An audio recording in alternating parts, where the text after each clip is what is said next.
Conscious mind మరియు sub conscious mind అంటే ఏమిటి?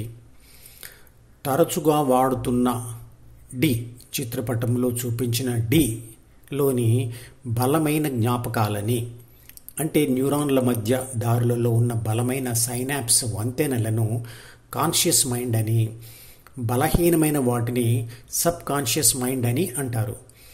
డిలోని సమాచారం మరియు కోరికలు వాడకపోతే ఆ జ్ఞాపకాలు బలహీనపడడం జరుగుతుంది.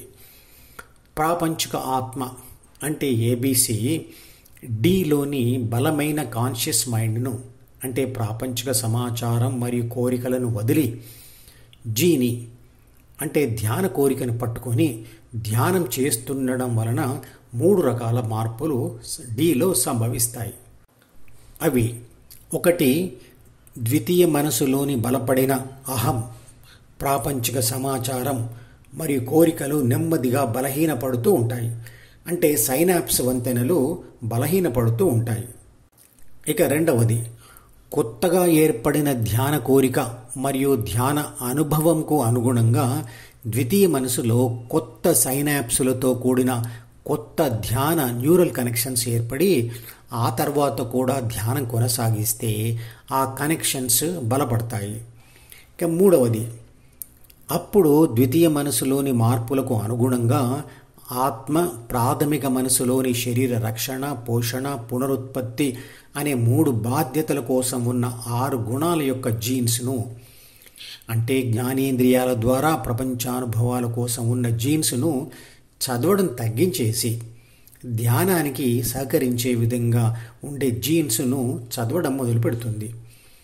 ఎప్పుడైతే ప్రాపంచిక ఆత్మ ప్రాథమిక మనసులోని శరీర రక్షణ, పోషణ మరియు పునరుత్పత్తి బాధ్యతలను నెరవేర్చడం కోసం ఉన్న 6 చెడు గుణాల జీన్లను చదవడం మానేస్తుందో అప్పటి నుంచి ఏబిసికి శరీరంతో మరియు ప్రపంచంతో బంధం కూడా తగ్గిపోతుంది. అందువల్ల ఆ 3 పనులు సరిగ్గా జరగవు. అదే సంపూర్ణ వైరాగ్యం. అప్పుడు ద్వితీయ మనసులోని పై పొరలలో ఉన్న కాన్షియస్ మైండ్తో మొదలై సబ్ కాన్షియస్ మైండ్, అంటే క్రింది పొరల వరకు ఉన్న అన్ని జ్ఞాపకాల దారులు వరుసగా ధ్వంసమవుతూ అవి అత్యంత బలహీన దారులుగా, అంటే శిశువు పుట్టినప్పుడు ఉన్న స్థితికి వచ్చేస్తాయి. ఇదే వాడని మనసు మాడుతుంది అనే ప్రధాన ధ్యాన సూత్రం.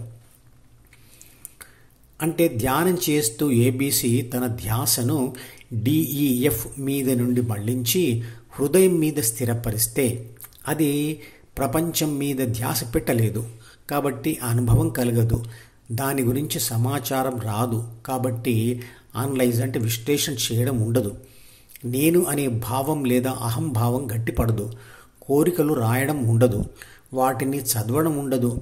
అంటే ఆత్మ చేసే 7 పనులు ఆగిపోతాయి, అంటే 3 బాధ్యతలు నెరవేర్చడం ఉండదు.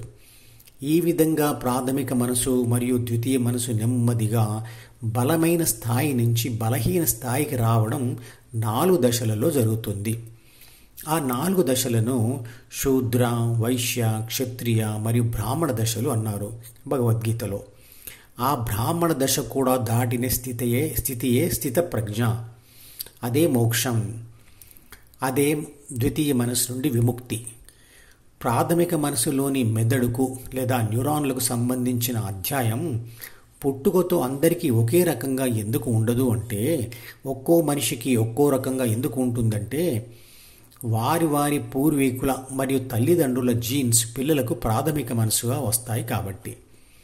దీనిని అర్థం చేసుకోవడానికి ఆ మెదడు అధ్యాయంలోని జీన్స్ను మనము 24 ఇంగ్లీష్ అక్షరాలుగా భావిద్దాం. ఈ 24 అక్షరాలతోనే మనము లక్షల కొద్ది పుస్తకాలు రాస్తూ ఉన్నాం కదా. అదేవిధంగా ప్రతి మనిషి ప్రాథమిక మనసులో, అంటే జీన్స్ పుస్తకంలోని మెదడు పనుల కోసం నిర్దేశించబడిన అధ్యాయంలో ఈ అక్షరాలు ఒక్కో మనిషికి ఒక్కో రకంగా అమర్చబడి అందులో రాయబడి ఉంటాయి. ఉదాహరణకు తండ్రికి ఉండే ఆ అధ్యాయంలో ఒక చోట RAM అనే విధంలో ఈ 3 అక్షరాలు అమర్చబడి ఉంటే, తల్లికి మరో విధంగా, అంటే ARM అని రాయబడి ఉండవచ్చు. వారిద్దరి జీన్స్ కలిసిపోయి వారి సంతానమునకు అవే జీన్స్ MAR అనే క్రమంలో రాయబడి ఉండవచ్చు. ఆత్మ ఈ అధ్యాయంలో క్రమ పద్ధతిలో అమర్చబడిన జీన్స్ను చదివే బాహ్య ప్రపంచంతో వ్యవహరిస్తుంది. ఆత్మ జీన్స్ను చదవడం ఎలా ఉంటుందంటే, ఎన్నో స్విచ్లు కలిగి ఉన్న స్విచ్ బోర్డు ముందు ఆగి ఉన్నటువంటి విద్యుత్ శక్తి ఏ స్విచ్ ఆన్ చేసి ఉంటే దాని ద్వారా వెళ్ళి దానికి సంబంధించిన విద్యుత్ పరికరాలను పనిచేయిస్తూ ఉంటుందో అలాగా ఆత్మను విద్యుత్ శక్తి అనుకోండి. జీన్స్ను ఎన్నో స్విచ్లు కలిగి ఉన్న స్విచ్ బోర్డు అనుకోండి. విద్యుత్ పరికరాల స్థానంలో జ్ఞానేంద్రియాలతో కూడిన ప్రపంచం ఉంది అనుకోండి. ఆత్మ ఆన్ అయి ఉన్న జీన్స్ ద్వారా వెళ్ళి అన్ని పనులు చేస్తుంది. అదే ఆత్మ జీన్స్ను చదవడం అంటే. ఈ మధుపదం యూట్యూబ్ ఛానల్ వీడియోని సబ్స్క్రైబ్ చేసి గంట గుర్తును నొక్కి ఆల్ని సెలెక్ట్ చేసి ప్రతిరోజు యూట్యూబ్ ఓపెన్ చేసి అడుగున ఉన్న సబ్స్క్రిప్షన్ బటన్ నొక్కితే అన్ని లేటెస్ట్ వీడియోలు చూడవచ్చు.